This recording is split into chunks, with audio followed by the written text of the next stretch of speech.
All right, guys, this next video is a doozy, so sorry for the length, but we got to get it in. Anyways, it is called Second Verse, same as the first. It is lesson 3, starts on page 371. Let me move this up so you can see that.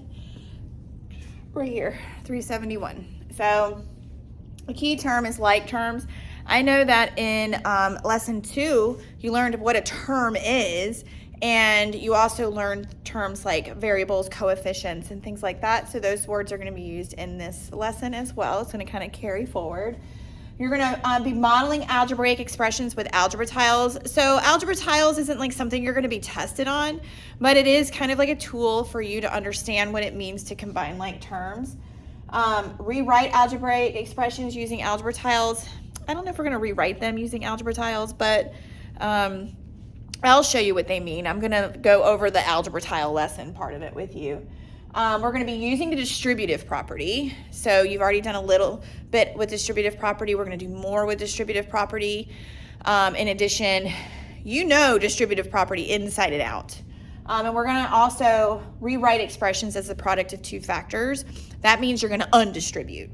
So sometimes what we have done a lot this year is we have distributed, and we already learned how to undistribute. We did that in the very first unit of the school year, so you probably don't really remember it, but we have done it. We're just going to do it again with these types of expressions. So using variables, we're going to apply GCF, which is greatest common factor. So that's why it was so important for you guys to master distributive property and GCF, because it is used quite a bit in factoring.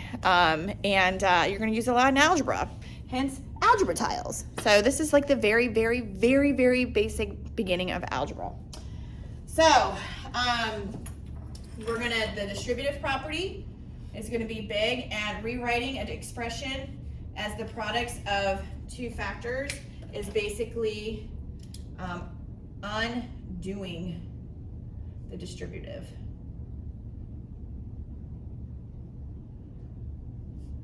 So you're going to undo it. You're going to undistribute. And we call that factoring. Anyways, I'm not going to go through evaluating these numeric expressions. I think that you know how to do that. So I will say, though, the ones I actually kind of want to focus on these two. Okay. So to evaluate 14 plus 8 divided by 2, you always want to kind of do what's in the numerator first. So you want to do 14 plus 8, which is 22, and then you would divide it by 2. And 22 divided by 2 is 11. But then you have this. 14 divided by 2 plus 8 divided by 2. Well, 14 divided by 2 is 7. And 8 divided by 2 is 4. 4 plus 4, which is equal to 11.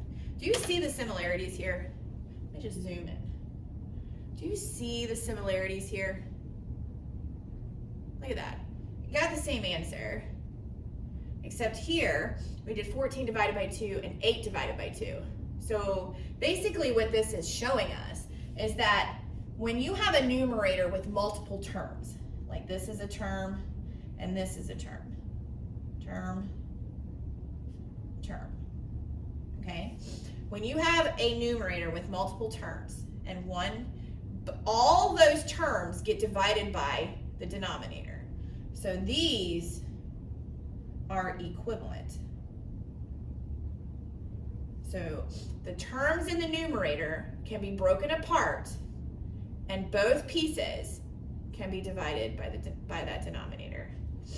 So it's a very important thing to understand when breaking down your expressions. So you're going to be breaking down expressions into terms, and when you're using division, all those terms have to be divided by 2.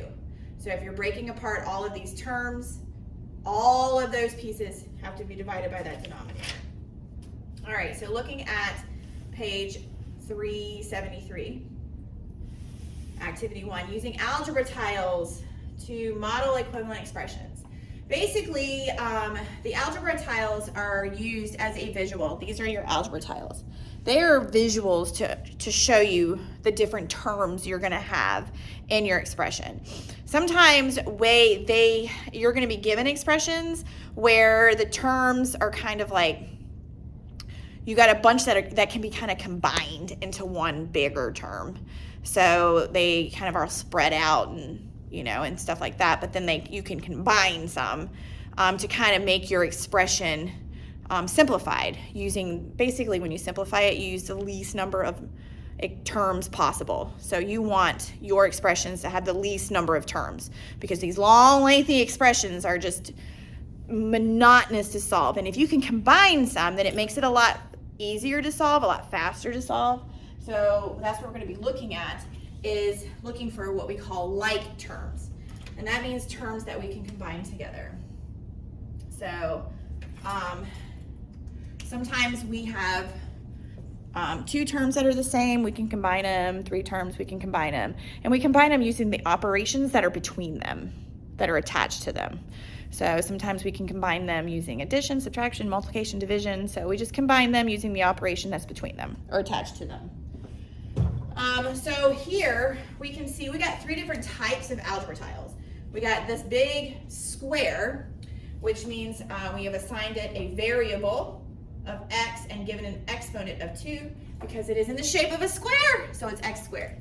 This is just x by itself, and these right here are your coefficients, or no, your constants. These are called constants, okay, because they are just a number. So things that are just a number is called a constant. Coefficients are attached to our variables or our terms with variables because that's how many there are. So for example, we have 2 of these, right? So we would write that as 2x squared. So our coefficient is 2. Our coefficient is 2. Our term, okay? So we have 2 of those x squareds. Then we have these things. We have 3 of them, 3 of those x's. So we're going to give it a coefficient of 3. And then these are just ones. So it doesn't have a coefficient. It's never going to change. This can change because if we give x the value of 2, it would be 2 squared. If we gave x the value of 3, it'd be 3 squared. So it will constantly change depending on what value you give x. These will never change. They're going to stay forever constant. 1 is a 1. And we have how many of them? 4. 4 ones, which is just 4. It's never going to change.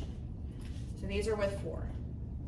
And it says, given the algebra tile model below, write an addition expression. So I've combined them. I put these 2 together, I put these together, and I put these together. And I'm going to write an addition expression. That means I'm going to combine them or write the expression using addition. So I just put the plus sign in between them. So originally we had 1, 2, 3, 4, 5, 6, 7, 8, 9 terms. Originally we had 9 terms, but we were able to combine the ones that were the same. We were combining like terms. So these 2 we could combine into 1 term. These 2 became another term, and then these were able to combine to become a term. So we went from 9 separate things to 3 by combining them. So, which is the purpose of all of this, okay? Let's see, looking at another, like this example right here, on the next page, 374, we see we have 1, 2, 3, 4, 5, 6, 7, 8 terms. Right now we have 8 terms, but we can combine some of them. I have some that are big. We always want to go from the biggest to the smallest, okay? The biggest shape to the smallest shape. So usually the biggest shapes will have the exponents, right? So we always want those first. Actually, that is, we want them, okay, so here's how we write an expression. We want it to be in A, B, C order, and then we want it in then size order. So first is A, B, C order, and then second is size order. Okay, so in ABC order, x's come before y's, right? So we have 1, 2, 3, 4, 5 x's. So that would come first. And we're putting them all together, so we're adding them. And I have 1, 2, 3 y squared. And that's how you would rewrite this model. ABC order first, size order next. All right, so this is how you would use the distributive property to show with these algebra tiles. So we're seeing here that we have 3 1s, which is equal to 3. And we have this x. So this is your area model. I know you guys have used area model. It's kind of like doing this, right? And you kind of split it up. And we know that this means multiply. And this, we put these together, so it'd be x plus y. We have 3 of these. We can combine them to make 3. So we have 3 times x plus y, which is this down here, which I drew a line through. Basically, to distribute, you know that what would go in this box is 3x. What would go in this box is 3y's. So you would have 3x plus 3y. So you redistribute it.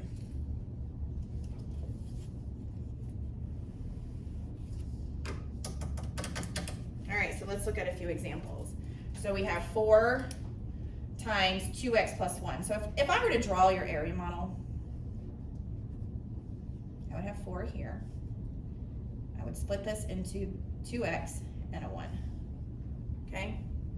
So I would have 2x 4 times, 2x, 2x, 2x, 2x, and I would have 1 4 times, 1, 1, 1, 1.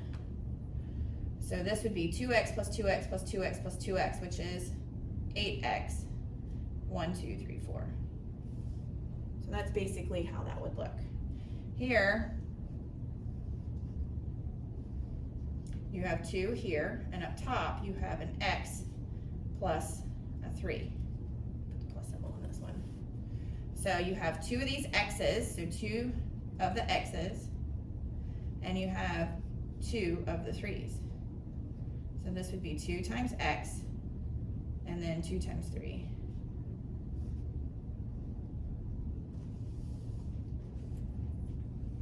So you just add these pieces together. 2 times x plus 2 times 3. All right. And there's a bunch of other ones here.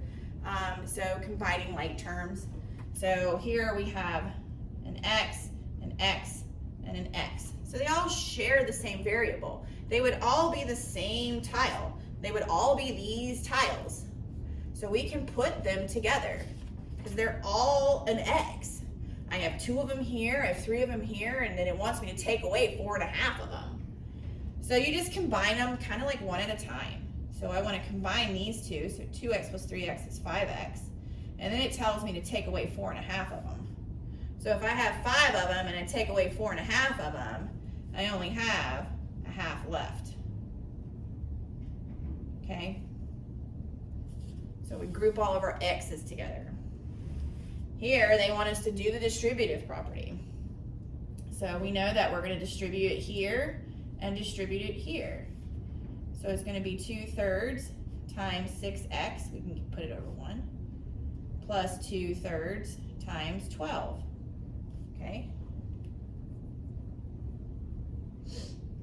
This would be 12x divided by 3, and this would be 24 divided by 3. Well, I can take the 12 and divide by the 3 and get 4, and I can take 24 and divide by the 3 and get 8. And there's your answer. Okay. So just using the distributive property. I know with fractions it gets a little weird, but this is an example with fractions. I'll do this example down here with fractions. So distribute, distribute. So it'd be 1/2 times the 4x, give it over 1, plus the 1/2 times the 2 over 1, and then we have this plus 8x over here. So if I combine these two, I end up with 4x over 2 plus 2 over 2 plus 8x. This can be divided. 4x divided by 2 leaves us with 2x. This is a whole, and this is 8x. Well, I have an x here and an x here. I can combine them. 10x plus 1. This is the answer. Woo, we're gonna get lots of practice with these, I know. And here's another example. Don't let this throw this off. Remember, A, B, C order first. So first is ABC order, second is size order. So I have X's and Y's. I want my X's first. So 5x plus 1/3 x squared minus 3x, and then the Y's come next. ABC order first. Then size order. Well, these squares are bigger. So 1/3 x squared plus 5x minus the 3x plus that 2y on the end. Well, I got an x and an x, so I can combine them using this operation between them. So 5x minus 3x is 2x. Because if I have 5 x's and I take away 3 of those tiles, I only end up with 2 left. So you have 1/3 x squared plus 2x plus 2y. Really, really confusing. All right. So we'll do lots of practice with these in class. The next one is rewriting algebraic expressions involving division. And this is that thing that I told you, like, you can write any division problem as a fraction. And I know I've done some problems with you guys on this one, on that delta math from last week. So like, if it is divided by 4, you can write it as a fraction with this over 4. So hopefully you guys remember, if it's not drilled into your head, division can be written as a fraction and a fraction can be written as division. You need to get it drilled in your head, because that is, you got to remember that stuff. Anyways, when you have 2 terms in the numerator, okay, and you want to separate those terms, okay, then you need to make sure that both of those terms are divided by this 4. Okay, so basically it says, first represent 4x plus 8 using your algebra tiles. Well, you're going to have 4 of the x's, 4 of your x's, and you're going to have 8 of your ones.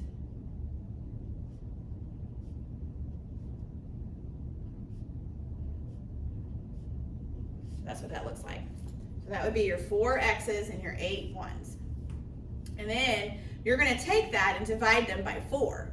So you're going to divide your algebra tile model into 4 equal groups. Well, you can see the picture. If we're going to do 4 equal groups, this is going to be a group, this is going to be a group, 4 equal groups. We literally see our 4 equal groups. So each group, you're going to have 1 x and 2 ones. So you take these, the 4 x's, and you divide by 4, because 4x divided by 4 equals just an x by itself. And then you're going to take the second term in the numerator, 8, and divide by 4, and you get 2, which is what I see here. So it's showing you that when you have 4x plus 8 divided by 4, you have to divide each of those terms by 4. These cancel, this equals 2. You can't cancel that variable. It's stuck to it. It's always married to it. You can cancel the coefficients. You can do the math with the coefficients, but the variable is always there. All right. So just another example is on page 378. It gives us a worked example. It kind of shows you what I just showed you. But here is another example showing you we have 3 terms, and they're all divided by 2. So you can separate each of the terms in the numerator, but you have to divide each of those pieces by that 2. So 2, 2, 2. And 2 divided by 2 leaves you with 1x left over, 6 y's put in 2 groups leave you with 3 in each group, and 4 divided by 2 leaves you with 2 in each group, okay? All right, more practice with that in class. All right, the last one, this one's kind of cool because it's called factoring algebraic expressions. And I want you guys to really, really like get this in your head, factoring algebraic expressions. Basically, when you factor an algebraic expression, you are finding the GCF of all terms, okay? That's your coefficients and your constants, okay? So you look at your coefficients and your constants. Your coefficients and constants. Here I have a 3 coefficient, and I have a 6. What is the GCF of 3 and 6? Okay, what is the factors, the greatest common factor of 3 and 6? Well, this is a prime number. Then you have your 6, which is 3 and 2. So what's your GCF? Equal to 3. So what you do is you take your 3x plus your 6, okay? And you divide both pieces by your coefficient, by your GCF.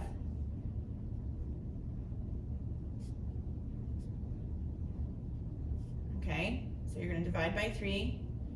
Okay, so you're going to take it out. You're going to undistribute it. And when you undistribute it, when you distributed it, you had to multiply. So to undistribute it, you have to divide it and pull it out. Okay? So when you distributed it, you had to multiply. When you factor it, you have to undistribute and take it out. Okay? So factoring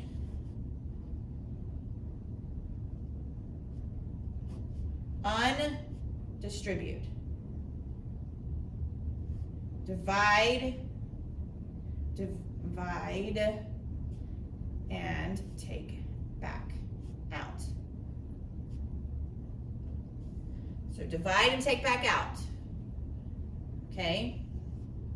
So you end up with an x and a 2. And then you just check your work. Well, if I redistribute, do I get back to 3x plus 6? Well, yes. Check. So when you factor, okay, you divide both terms by the GCF, you pull it back out, you undistribute it, and then what's left, and then you check by distributing to see, make sure you did it right.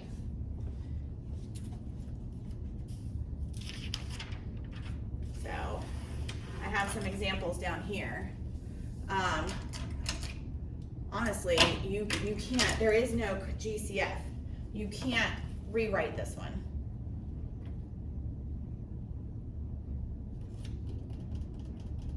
Oh my gosh. All right, we're definitely gonna need practice with this one.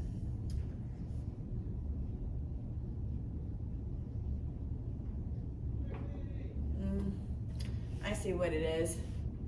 So another way to factor out, an easier way, not using the GCF, you use your coefficient. You factor out your coefficient. Factor out your coefficient.